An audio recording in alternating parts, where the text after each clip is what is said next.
Mesdames, bonjour et bienvenue sur les Dames Podcast. Avant de commencer cet épisode, je tenais à vous prévenir qu'il va aborder des sujets sensibles, notamment autour de la violence psychologique, mais aussi des agressions sexuelles, de la consommation de drogue et la santé mentale plus généralement. Si vous pensez que ce sont des thématiques aujourd'hui qui peuvent vous heurter et qui peuvent être difficiles pour vous à entendre, je vous invite sincèrement à prendre soin de vous et à revenir écouter l'épisode au moment qui vous semblera le plus juste.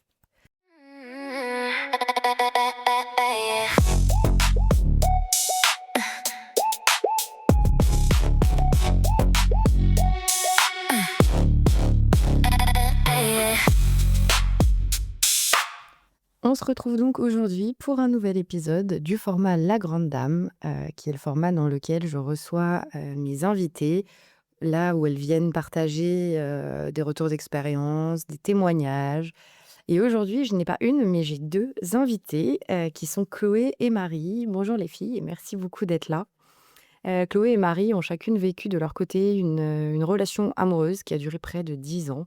C'est deux histoires qui sont complètement différentes, mais qui ont quand même un point de départ commun, qui est que la relation semblait vraiment idéale avant de devenir progressivement très difficile, voire même profondément toxique.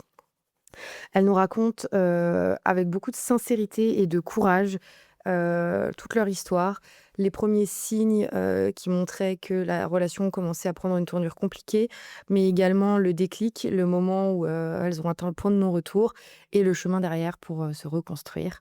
Les filles, je vous remercie encore d'être là et je vous laisse tout de suite vous présenter. Alors, donc moi, c'est Marie, j'ai 31 ans. Je travaille, dans une société de cosmétiques capillaires. À côté, j'ai une autre passion, on va dire, pour rester anonyme, que je suis influenceuse, gaming. Voilà.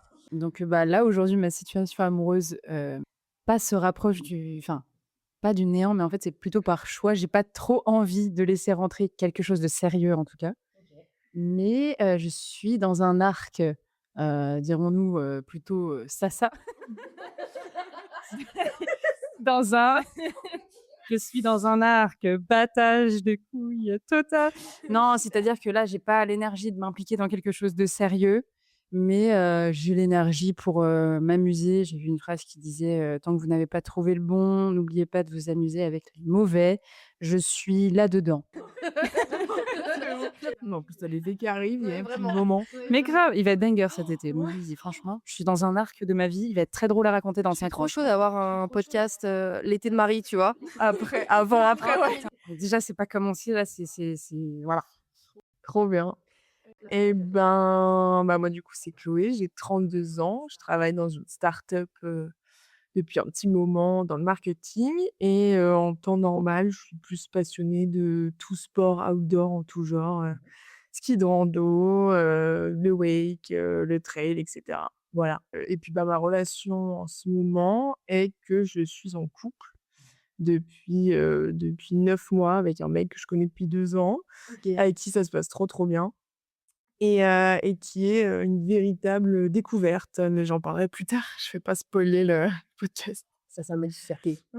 J'ai dit aussi où j'habite, enfin pas où j'habitais, mais sur ma situation ici, que la région était hyper importante pour moi, que j'avais déménagé il y a 7 ans, que je viens de région parisienne et que j'ai déménagé il y a 7 ans dans les montagnes et que du coup ça tient aujourd'hui parce que ça a son importance dans la relation derrière. OK. Mais qu'aujourd'hui, le fait d'être proche des montagnes, les sports outdoor un petit peu comme Chloé, ça a son importance dans ma vie aujourd'hui et dans mon épanouissement. OK, magnifique. Eh bien, merci beaucoup pour, ces petites présentations. Est-ce que peut-être, l'une de vous serait OK de nous donner un peu le contexte, de sa relation qu'elle veut nous partager? Quelques mots sur cette relation, combien de temps ça a duré? Est-ce que peut-être vous pensiez que c'était la personne avec qui vous finiriez votre vie à ce moment-là? Voilà, peut-être un peu le contexte. Alors, bah, du coup, nous, on s'est rencontrés. À la base, c'était vraiment mon pote à la compote. On s'est rencontrés, on avait 11, 12 ans. On était au collège. On était assis à côté à l'école, au collège, en cours de maths et dans beaucoup de matières, puisqu'en fait, c'était les placements des classes, c'était en fonction des lettres, des noms par alphabet. Et du coup, on était à côté dans beaucoup de classes et on était très copains. Donc, il y avait plein de gens qui disaient «Bouh, les amoureux». Mais à ce moment-là, moi, j'étais obèse. Lui, il était plus petit que moi. Il y avait zéro attirance, juste c'était vraiment un grand pote. Puis tu sais, on se MSN et tout, on rigolait grave, il me faisait grave rire. Et il y avait 0 ambiguïté. J'étais amoureuse d'un autre pélo, qui était grave pote avec lui d'ailleurs, rien à voir. Après on a été dans le même, lycée, il est tombé dans la même classe que mon ami d'enfance. Du coup, on a formé un petit groupe où on sortait un peu ensemble. Mais pareil, pas d'ambiguïté. Moi, j'ai eu des copains, il a eu des meufs. Les études supérieures, on s'est, je dirais, pas vraiment perdu de vue parce qu'on s'envoyait quand même des messages petit à petit. Ça ne veut rien dire. De temps en temps, c'est plutôt le ça T'inquiète, on l'avait. on s'envoyait des messages de temps en temps, mais pas non plus, voilà, ça devait être 4-5 fois par an, quoi, où on prenait de nos nouvelles. Mais, voilà, il avait une meuf, j'avais un mec, et voilà. Et en fait, on s'est, retrouvés célibataires tous les 2. Donc moi, je devais avoir 21-22 ans. On s'est retrouvés donc lui, il sortait d'une relation de 2-3 ans où il s'était fait un peu tromper, ça s'est fini un peu salement. Et moi, je sortais d'une relation où, je crois que ça avait duré 5 mois et j'étais vraiment amoureuse de ce type et on avait vraiment souffert tous les 2. On s'est retrouvés. On habitait dans la même ville, en fait, vraiment, toi, tu mettais une tyrolienne, on était à 500 mètres et on s'est vus, je crois, pendant 6 mois. On s'est un peu réparés mutuellement. C'était vraiment, amitié ou quoi. Il n'y avait pas d'ambiguïté, du tout et en fait, de fil en aiguille, de son côté, moi, je me suis posé les questions. Enfin, en fait, je racontais à mes amis qui me disaient: «Mais Marie, il te drague totalement». Moi, j'étais: «Ah mais absolument pas, mais c'est on va l'appeler machin. Mais c'est machin, c'est pas possible. Nous l'appellerons machin». J'ai: «Ah mais non, mais pas du tout, c'est machin, enfin, jamais». Enfin et en fait, bah si, c'est juste que tu te mets des œillères et on s'est, je pense, posé pas mal de questions parce qu'on avait peur de perdre nos amitiés puisqu'à chaque fois que lui, il était célib ou que moi j'étais célib, on se réparait un peu et c'était pas en même temps. Et là, bah, du coup, c'était en même temps, on s'est vus, mais H24, genre on se voyait 3-4-5 fois par semaine pendant 6 mois. Et là, il se passe rien. Et là, c'est 6 mois. Il se passe rien. Il se passe rien pendant ces 6 mois. Enfin, on rigole, on boit des Mais c'est coups, pas cool, quoi. on habite, mais c'est pas spécial. Enfin, non, je pense pas qu'il y a de l'ambiguïté. Puis en fait, au bout d'un moment, je pars en vacances et on se voit plus, pendant justement autant qu'on se voyait avant et lui, il est en festival, il perd son téléphone dans le festival où il se le fait voler et moi, j'étais en Grèce avec des amis et je reçois un message donc de sa sœur qui était avec lui en festival, qui me dit: «Ouais, j'ai perdu mon téléphone et tout» et je comprends que je lui dis: «Waouh!» Ça veut dire que le mec, il a déclaré à sa sœur, il a pris son téléphone, il se rappelait de mon numéro, je ne sais pas par quel numéro. Enfin, il n'avait plus mon numéro, mais il se rappelait de mon numéro. Il a réussi à du coup, m'envoyer un message avec le tel de sa sœur pour me dire, «Voilà, j'ai plus de téléphone, je me suis fait voler», voilà et moi, j'étais en Grèce, comme immigrée en train de faire le tour des Cyclades et du coup, c'est là que ça a commencé, je dirais, plus à être ambigu parce que je dis: «Oh mais il est trop chou», enfin, on est peut-être un peu plus que potes, dans le sens où il prend vraiment le temps de me prévenir et tout, que s'il m'écrit pas, c'est parce qu'il a plus de tête. Après, ça a commencé à être ambigu en mode, il m'envoyait des photos de ses outfits pour me dire: «Tu en penses quoi? Est-ce que je l'achète? Est-ce que je l'achète pas?» Petit à petit, il était là: «Tu en penses quoi du pantalon?» et il y avait plus de t-shirt, en Ouais, fait ouais, ouais. et j'étais là: «Ah, en fait» Quelques appels de mais femmes, voilà, finalement. on était en train de basculer, je voyais bien Et là, tu avais et quel âge à ce moment-là? j'ai 21-22, je pense. Peut-être plus 22. Attends, je calcule. J'ai fait un bac L, hein, les calculs, c'est pas simple, bougez pas. Ouais, peut-être plus 22-23 au final et on fait une soirée et en fait, on se prend une bouteille de vin et à côté de chez nous, il y avait un petit peu pas de la campagne, mais il y avait un champ où on aimait bien se garer pour discuter. On discutait des nuits entières et on se gare dans ce champ et on se siffle un peu notre bouteille à 2, mais ça dure toute la nuit. Comme à chaque fois, tu vois, on se retrouve à 21:00, on part, il est 5:00, 6:00, on a parlé toute la Quel genre nuit. de date, j'adore. Non, mais c'était ça, vraiment tout le temps, quoi. Et là, bah, quand on rentre de vacances, on a un maxi tonne de choses à se dire et on se parle jusqu'au lever du matin et on boit jusqu'au jusqu'au jusqu'au moment où effectivement il y a bisou, en fait, parce qu'on s'était Ça y est. il y a bisou et moi, je lui dis: «Waouh, attends, qu'est-ce que tu es en train de faire dinguerie? Parce que là, si tu le perds, tu perds pas juste ton mec, tu perds ton Ouais. pote, genre, enfin». Donc je réfléchis pas mal et au final, on se pose pas trop de questions et lui, tout de suite, me dit: «Bon, ben, attends, je vais dire à mes potes que ça y est, je suis en couple et tout». Enfin, il me pose des bases et il me fait comprendre que pour lui, on est en couple et qu'il est pas en mode, on est exclusif ou je sais pas quoi. Il joue pas, il me dit: «On est en couple», quoi, tout de suite. Je fais: «Ah OK, stylé». J'adore. Et surtout à pas, 22 ans, tu sais, ça arrive. Ça prend 15 ans avant que tout le monde ne soit plus polygame. Enfin, Donc se passe la relation et en fait, au début, c'était hyper sympa, mais en fait, je découvre un autre mec en couple ami avec lui. Je m'aperçois qu'il a pas totalement terminé son histoire avec son ex, qu'elle revient beaucoup, qu'elle est très toxique et qu'elle revient vers lui et lui, il était, piqué de fou et les débuts de relation sont un petit peu chaotiques, enfin, dans le sens où on s'entend très bien, mais c'était des malades, mais il y a toujours ce truc d'ex qui plane et moi, de base, je suis pas du tout une nana jalouse et je lui ai toujours dit: «Mais en fait, règle tes histoires, enfin, prends 3 mois, on fait un break, j'en sais rien, enfin, fais ce que tu veux, mais là, je me sens trop, enfin, je sais pas, fais quelque chose, quoi». Enfin, il se parlait un peu toutes les semaines. Donc bon, je suis pas jalouse, mais je dis: «Bah, tu peut-être un truc à finir ou à régler, quoi. Enfin, c'est peut-être c'est voilà, c'est pas grave. Enfin, voilà». «Non, non, c'est toi que je veux, machin». OK, bon, on est ensemble, OK. Cette nana finit par, prendre ses distances et puis un jour, elle revient à 4 heures du matin, elle lui envoie un message en mode: «Tu me manques». Tu sais là: «Mais putain, lâche l'affaire». Enfin, je sais pas, soit tu Ouais. te remets avec, soit tu reprends, soit tu reprends pas. Mais Ouais, enfin, en c'est fait, autre chose. Trop bourbier. En fait, j'ai su après que cette meuf, elle faisait tout pour faire, chier, dans le sens où elle-même, elle était jalouse de moi quand elle était en couple avec mon ex, du coup. Ouais. Et du coup, quand j en fait, elle était un peu en mode tout sauf elle. Mmh. Genre, il aurait pu être avec une autre nana, elle aurait jamais fait chier, mais le fait qu'il se mette avec moi, du coup, elle l'avait mauvaise parce que j'étais un peu la pote dont il fallait pas se méfier. Ouais. Et du coup, Elle bah était en croisade contre toi, quoi, finalement. Mmh. ouais, vraiment, l'envie d'en découdre. À ce moment-là, donc lui, il était pas, je pense, hyper mature, il était un peu toxique, même moi, parce que du coup, il m'a rendue un peu jalouse, il jouait sur mes insécurités. Il venait de se faire tromper, donc il avait besoin, je pense, de tester ses limites et les miennes pour voir si vraiment j'étais amoureuse de lui ou pas. Et puis, on s'est quittés, on s'est séparés, on s'est quittés, on s'est séparés. Après, il a déménagé en Suisse, du côté de Bâle, donc dans le nord de la Suisse.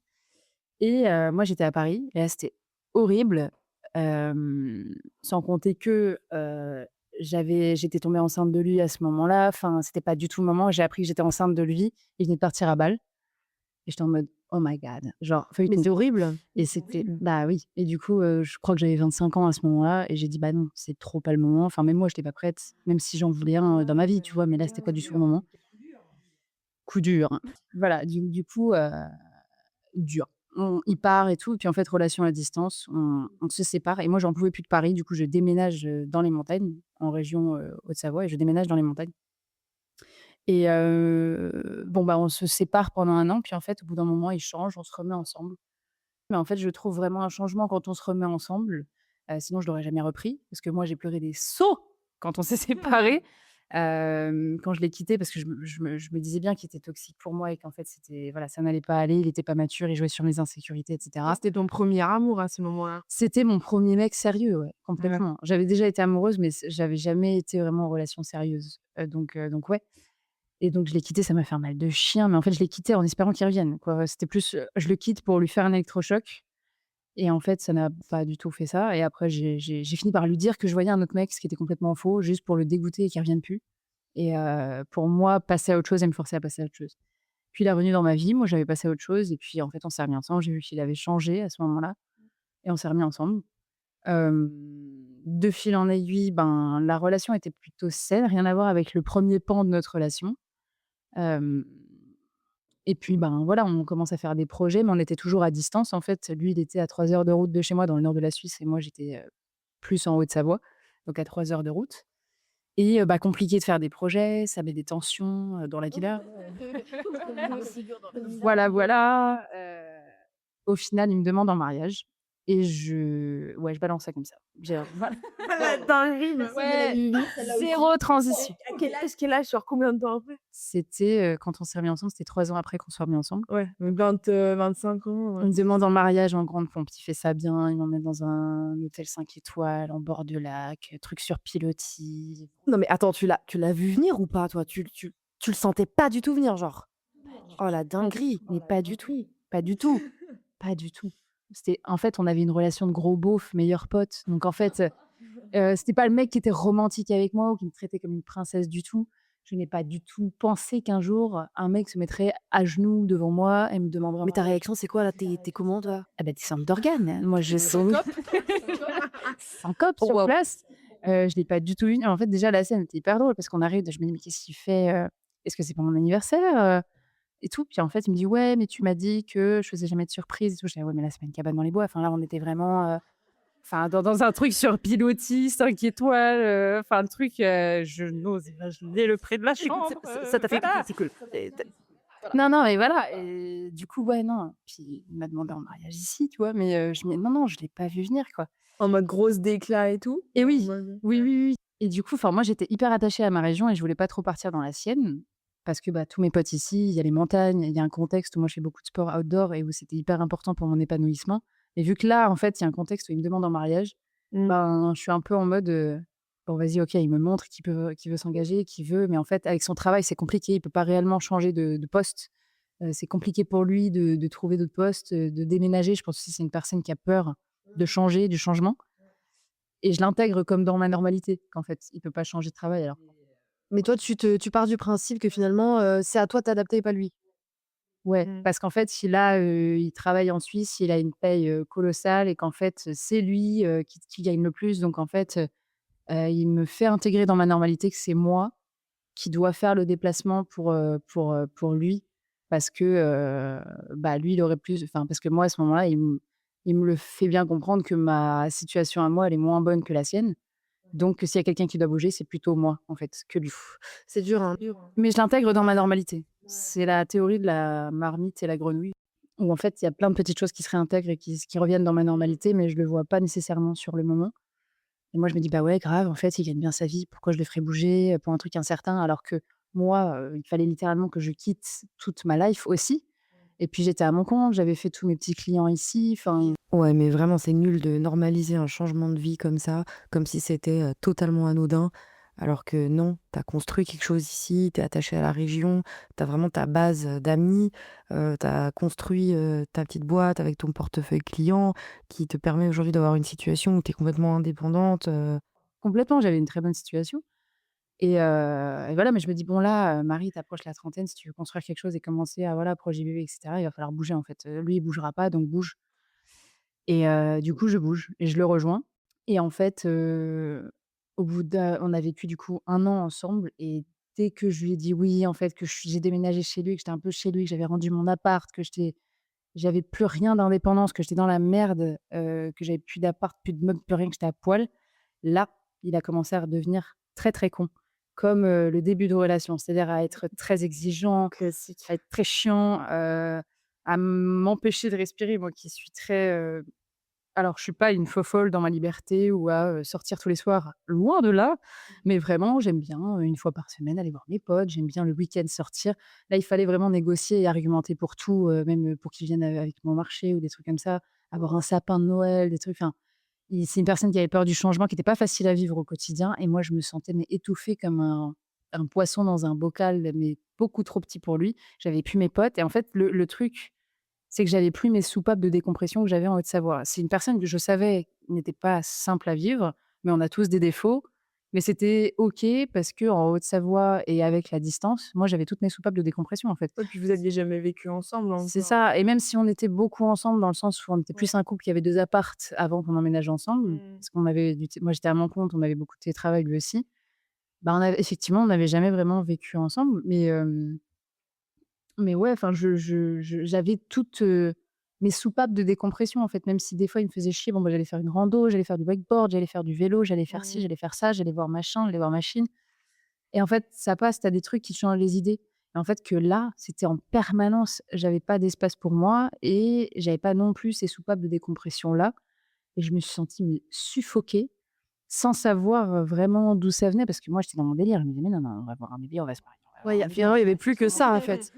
C'est le schéma, que tu as que tu le dessin que tu t'es fait dans ta Ouais, tête, tu c'est t'es je m'y gagné, raccroché tu t'attaches à ça. et c'est ça et je me suis dit: «C'est Mmh. bon, ça va se faire, on n'est pas loin là, c'est bon, on touche au but et tout», parce que moi je veux grave des enfants en tout cas, mais pas non plus à n'importe quel prix, justement.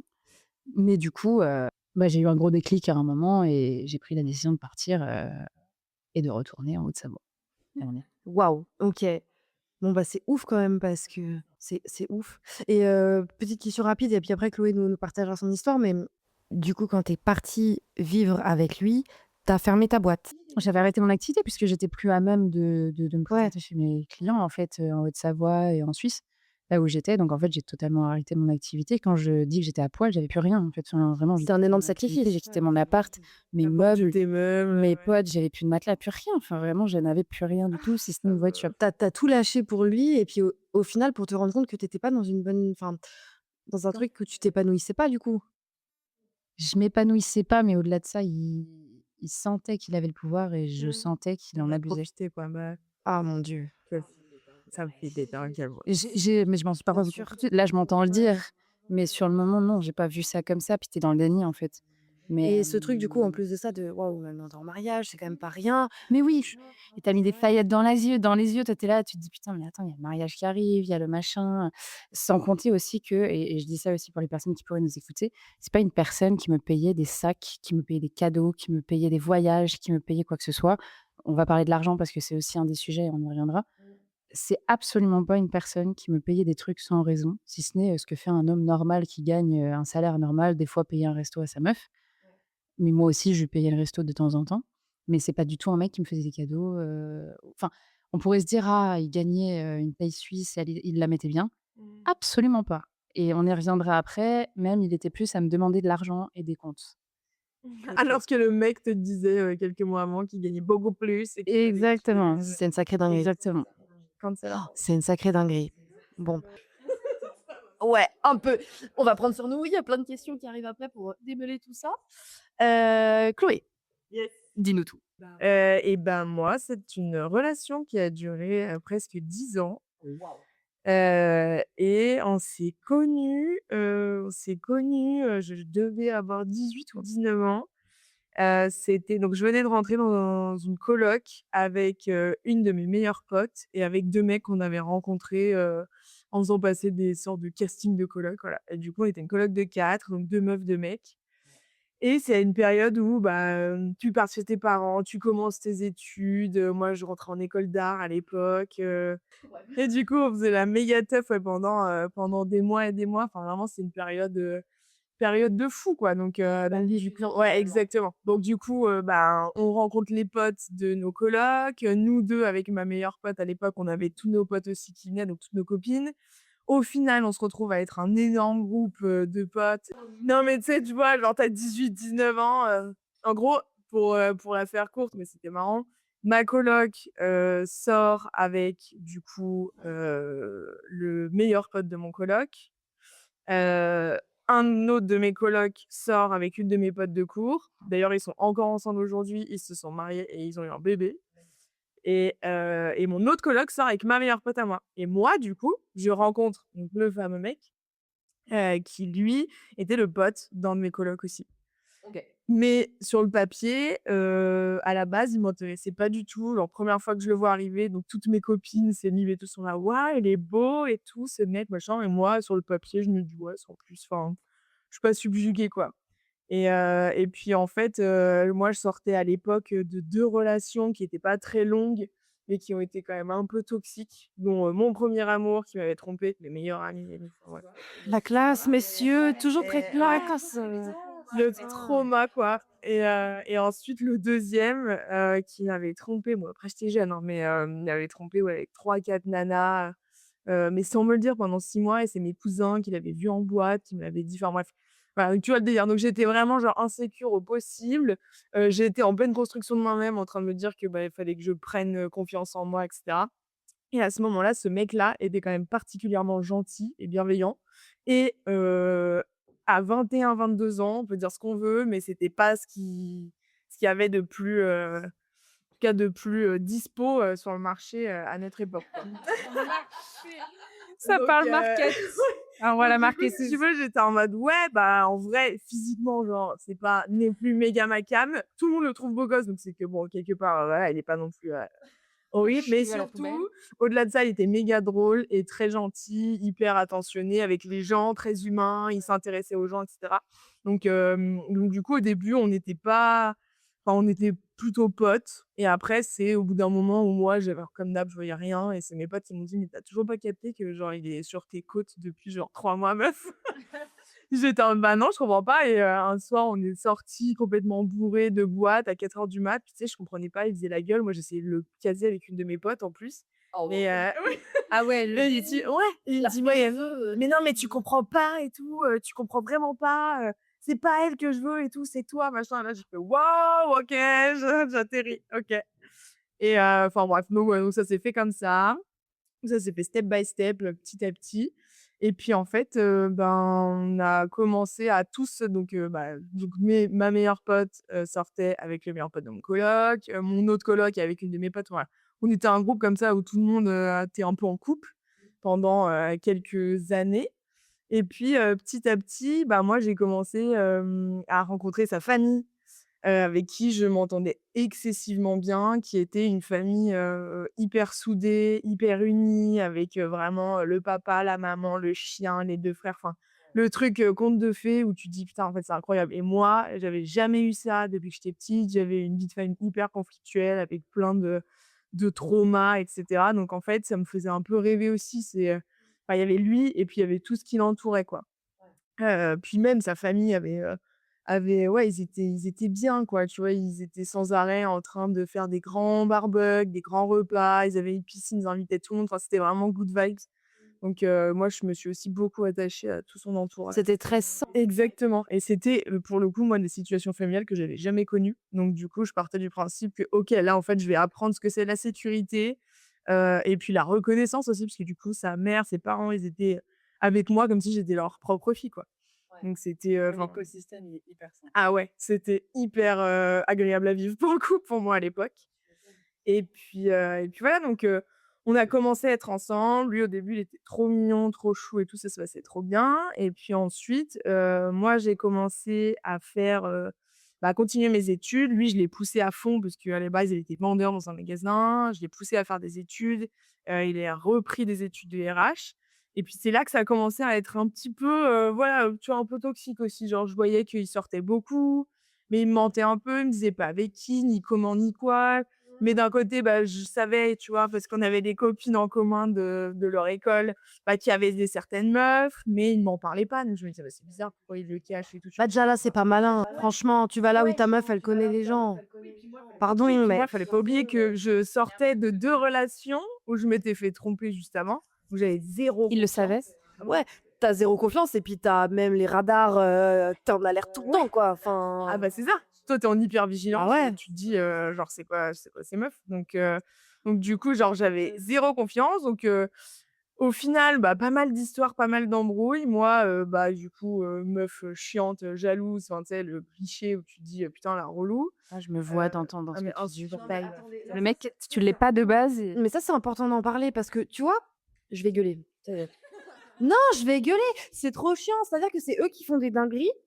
Toi, tu te retrouves en PLS parce que tu as donné de ton énergie, de ton temps, de ton amour. Tu as fait une putain de dinguerie, il faut que tu te remettes de ça. C'est encore toi la folle après. Et puis surtout, moi, à l'époque, il disait, donc ça, j'ai su d'ailleurs bien après, il disait à tous ses potes de classe avec qui je m'entendais bien, que je voyais souvent et tout, que genre c'est moi qui cassais les couilles, que j'étais une folle, que machin. Donc en fait, même eux rentraient dans le jeu, dans son jeu, de pas me dire certains trucs. oh là Enfin, une dinguerie, là! meuf. Et au final, pour que en plus il se passe rien. Non, mais tu vois ce que je veux dire, genre, j'ai su des années après qu'il m'avait menti sur plein de trucs, tu vois. Enfin ouais, du coup, mais pour moi, enfin, en tout cas de ce que je sais, il ne m'aurait pas trompé pendant ces années-là. Rappelle-moi, vous aviez quel âge tous les 2 à ce Bah, là, du coup 18-19, ouais, entre de 19 à 21-22, tu vois? Et à ce moment-là, du coup, moi, je commence aussi à l'époque, je change d'appartement, donc on quitte la coloc. Je me mets dans un appartement toute seule, et là, je me fais cambrioler, dans cet appartement qui est en rez-de-chaussée et tout, à Lyon. Et du coup, là, grosse crise d'angoisse, je veux plus habiter toute seule, genre c'est l'enfer et tout. Et du coup, ça accélère l'emménagement, tous les 2 dans un appartement. OK. Et c'est là qu'on commence vraiment, bah, je pense un peu comme, Marie, à connaître l'autre personne. Donc déjà pour le choix de l'appartement, à savoir que du coup lui, depuis qu'il est tout petit, il a toujours tout eu. Donc de ses parents, ils ont toujours été très gâtés, lui et son frère et cetera. Et du coup, dans le choix de l'appartement déjà, il y avait une grosse différence entre nous 2. C'est que moi, mes parents, ma famille m'aidaient pas, alors que lui, clairement, il pouvait, lui payer la moitié du loyer facile, tu vois? Donc du coup, il voulait un appart qui, à l'époque, donc tu vois, là, on est quand même en 2026, à l'époque, était à 970 € le loyer. On avait 22 ans. Quand tu vois ce que je veux dire? C'est genre, énorme à l'époque et donc l'appartement évidemment, vue de fou, sur la Saône à Lyon, trop bien placé, nin tout neuf, rénové, trop stylé, tu vois? Sur le papier, trop bien, mais du coup, j'étais en mode: «Bah mec, genre on va en chier pour payer ça et tout». Genre on était alternants, tu vois? On avait la CAF à l'époque, enfin. Bah, à la limite, c'est, enfin, ce loyer, c'est ce que tu gagnes quand tu es en alternance selon l'âge que tu as, mais à l'époque, c'est ton salaire, quoi. Et du coup, il me disait: «T'inquiète, mes parents, ils vont nous aider, machin», enfin bref, donc bon, oh, c'est encore un détail, mais donc du coup, on rentre là-dedans et donc on aménage ensemble et là, c'est là que je commence à découvrir vraiment son vrai visage de: «Non, moi, j'aime pas ça comme déco, non» et puis, en fait, très critique de tout. Donc dès que je propose un truc: «Non, ça, j'aime pas». Dès que je dem alors ça, c'était le pompon.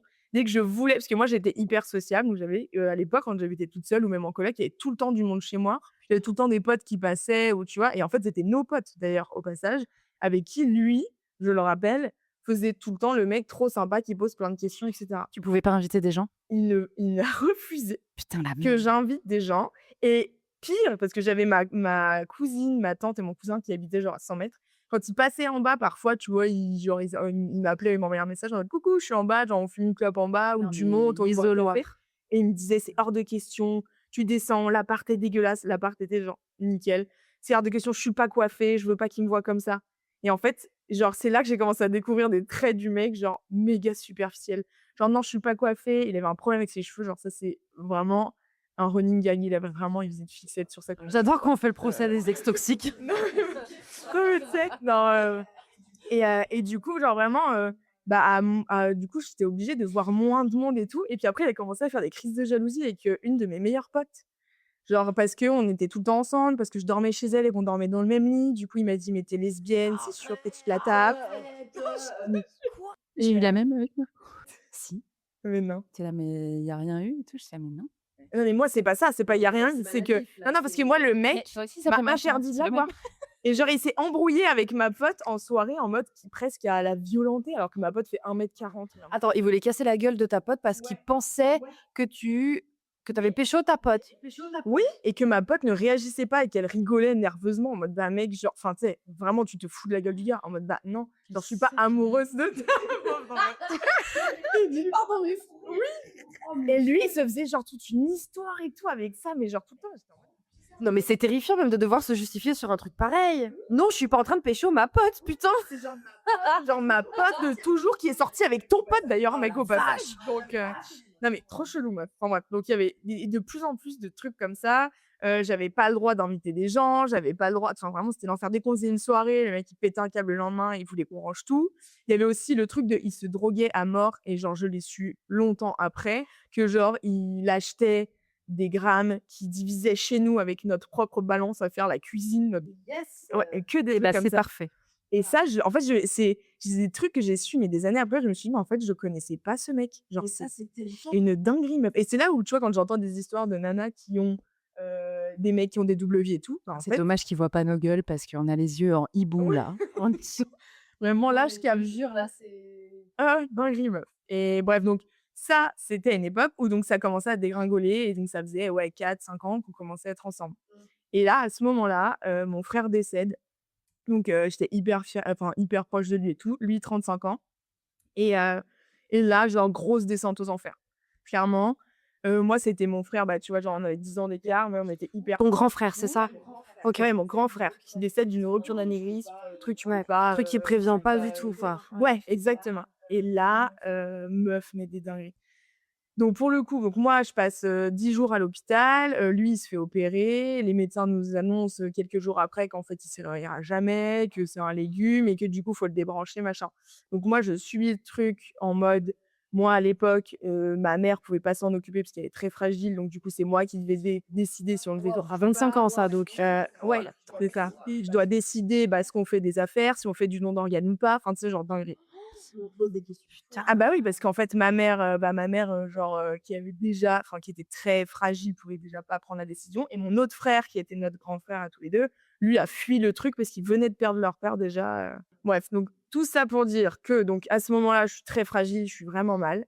10 jours après le décès de mon frère, non 15 jours après le décès de mon frère, donc moi je rentrais, je pleurais H24, machin, enfin vraiment j'étais trop mal, tu vois? Et donc mon mec, à l'époque, 15 jours après, qui me dit: «Ouais, par contre, ça me saoule, on ken plus, Oh putain, sa race! on fait plus rien, moi, ça commence à me saouler et Oh tout. là Je là te le là là dis, là là là je là. préfère t'en parler et tout». Donc je lui dis: «Bah, écoute, ouais, enfin, genre, j'ai clairement pas la tête à ça». Mais moi, à ce moment-là, encore une fois, tu vas t'en parler tout à l'heure, le seul truc que je vois, c'est OK, le mec va me larguer parce que je suis pas assez. Donc je me dis: «Bah, faut que je fasse gaffe». Donc là, Oh à là ce là. moment-là, je commence à me forcer à faire des trucs que j'ai pas envie de faire et je Oh. capte même pas qu'à ce moment-là, c'est pas normal même de devoir aborder le sujet alors que putain, je suis en deuil Non, mais mec, en merci fait. d'en parler parce que à part ça, je pense qu'il y a tellement de nanas qui se forcent pour exactement ce que tu viens de dire. Quelqu'un qui vient se plaindre parce qu'il y a pas assez. Et puis surtout mais on Et est surtout, il te fait sentir, toi, pas assez en mode, comme si les autres meufs pourraient faire ça, 2 semaines après avoir perdu leur frère, tu sais? Genre, ah putain! et ça, c'est que le début parce qu'après ça, donc du coup, moi, je gère, bah, l'appartement de mon frère, les affaires de mon frère, machin, tout le bordel. Lui, il suit à côté. Ensuite, il y a l'enterrement. L'enterrement, bah, je vois ses parents, je fonds en larmes quand je les vois et tout. Enfin, genre, il est là, il m'accompagne. Lui, il aimait beaucoup mon frère aussi, donc genre, il a douillé aussi dans un certain sens. Et puis, bah, les mois passent et cetera. Moi, trop ma vie, je vais voir une psy, machin, je fais que chialer, je suis pas bien. Je prends du poids. Donc, à l'époque, j'étais genre méga gaulée, fine, musclée et à ce moment-là, je prends quelques kilos. Genre, j'ai dû prendre 8 ou 9 kilos, tu vois? Donc je reste, relativement correcte parce qu'on est sur un 40, alors que je faisais un 36 quand je me suis mise à les filles. Juste bref, je pense que vous avez très clairement compris la suite. J'attends la Ouais. là. J'attends la dinguerie. Et bah, le mec commence à me dire, «Ouais, mais t'étonnes pas si je commence à regarder ailleurs, t'étonnes pas si, tu vois que genre, je On parle à habite d'autres où? meufs, machin». Et je Donne-moi me son dis: numéro de sécurité «Non mais sociale. meuf». Et quand il me dit ça, je dis: «Mais il est sérieux ce mec ou pas?» Genre, comment ça, t'étonnes pas si je commence à voir ailleurs? Bah mec, j'ai pris 8 kilos en fait. Genre déjà, Oh là. si un jour je dois avoir un gosse avec toi, comment on fait? Parce que ça autant te dire que la grossesse, tu veux t'en prendre des kilos. Et bref, donc il me dit ça et moi, bah, encore une fois, à ce moment-là, affaiblie, je suis encore dans le deuil. Je suis pas du tout dans un mood de, je veux changer ma sécurité. Parce que moi, j'avais sa famille, ses parents qui m'épaulaient de ouf. J'avais, bah, lui finalement que je connaissais depuis des années, donc ça m'allait bien. On avait l'appartement, tu vois, chacun on avait tous les 2 un boulot. Moi, mon boulot, ça se passait pas bien en plus à l'époque. Donc tu vois, vraiment, j'étais, un peu obligée quelque part, je pense, de rester parce que je me suis dit: «En fait, je me vois pas du tout là, tout de suite tout reconstruire Bah, en toute fait, seule», tu c'était vois? un peu ton socle à ce moment-là, je Mais pense, oui, parce que le travail était difficile. C'est terrible! penser à ce que Marie disait, même si c'est totalement différent, il profitait en fait du fait, je pense, que je sois complètement affaiblie Tu plus aucun repère. pour pouvoir lui, bah, assouvir certains désirs ou certaines choses que Ça me répugne. Ils sont nombreux, ces fous, hein. Mais non, mais c'est vrai. Et on vit parmi les fous, hein, faut le savoir, hein, mesdames, Ah mais ouais. c'est un asile, la Et ciel non, mais aussi. c'est clairement que vas-y, laissez-le ouvert, vraiment, vraiment. ouais, et ne pas oublier que pendant tout ce temps-là, on continue de faire de temps en temps des soirées avec nos potes et qui continue à faire l'homme parfait devant les gens, Oh là. alors que quand on est tous les 2, il les taille, il les critique. Genre, tu vois, ma cousine, mon cousin, des trucs comme ça, il leur parlait comme si c'était, ses meilleurs potes et puis quand ils partaient, tu «Ouais, non, mais ta cousine, elle me saoule, elle me met des tunnels, elle est insupportable, je peux pas l'avoir, mais mec, mais genre, sois franc un peu, enfin genre, mais je lui dis les choses et en fait, c'est ça qui m'a dérangée chez lui, c'est d'avoir vraiment cette double face, en fait, et de pas connaître Mais tu sais que c'est vraiment un profil type, je pense, de ce genre de personne. C'est-à-dire que c'est le genre de personne en public, tout le monde te dira: «Non, mais moi je comprends pas, il est super sympa, qu'est-ce qu'il est drôle, il est adorable». Ça me fend le cul parce que j'en ai pas parlé, mais moi aussi, enfin moi, c'était vraiment le bon gendre idéal où tout le monde me trouvait hyper timide, hyper machin et en fait, dans le privé, voir comment il taclait les gens. mais oui, et moi, il Et était là, pas du tout timide, il était trop sympa, rigolo, il parlait à tout le monde, genre le clown, tu vois? qui avec toi a un comportement de triple merde. Mais c'est ça qui est ouf et moi, quand j'en parlais avec mes copines, mais le nombre de copines qui voulaient plus le voir parce qu'en fait, elles pouvaient plus. Ouais, il y avait quand même des personnes qui avaient, le regard extérieur de dire, Oui. «Chloé, le gars est toxique à mort, quoi». Toxique à mort. Bah, mes Ouais. copines proches d'enfance me disaient: «Meuf, c'est pas normal, genre, qu'il te parle comme ça, c'est pas normal que tu sois dans cet état-là». Genre, j'avais la boule au ventre quand je rentrais le soir. Enfin, genre, c'était un délire. Ouais, tu étais quand même mal, ouais, il y avait quand même Ouais, ouais. ça Ah bah, ça me pesait de ouf, ouais, donc complètement. Bien physique. Ouais et ben, non, pas trop parce que du coup, ça devient physique, auquel cas on ne faisait quasiment plus rien au lit. En fait, on me le faisait à peu près une fois par mois, à la Mmh. fin Et là, il a commencé à vraiment me dire genre: «Moi, ça me va pas, ça me convient plus» et cetera, et du coup, évidemment, à forcer le game, genre une fois, 2 fois, 3 fois et forcer, mais genre quand je dis forcer, c'est meuf, je dors, je me réveille, il est derrière moi et genre je fais comme si je dors et comme si, genre, je le sens pas en me disant: «Bah, il» enfin, tu sais, genre, il va croire que je dors, il va me laisser. Bah non, en fait, tu te laisses pas, le mec, il fait son truc, tu vois? Oh my Et genre God. ça, c'est arrivé une première fois. Ensuite, pour parler crûment, on parlait de sodomie. Moi, à l'époque, j'avais eu 2 mauvaises expériences où je lui avais dit que j'avais pas du tout envie de le faire et le mec a forcé, donc j'ai pleuré et il l'a refait une deuxième fois 3 mois après. Et en fait, ça, je l'ai su des mois après avec ma psy que, bah, ça s'appelle un putain de viol, en fait. Chloé, bravo de raconter tout ça. C'est ouais, Ça c'est risque d'être un incroyable. peu cru. Non, non, du tout.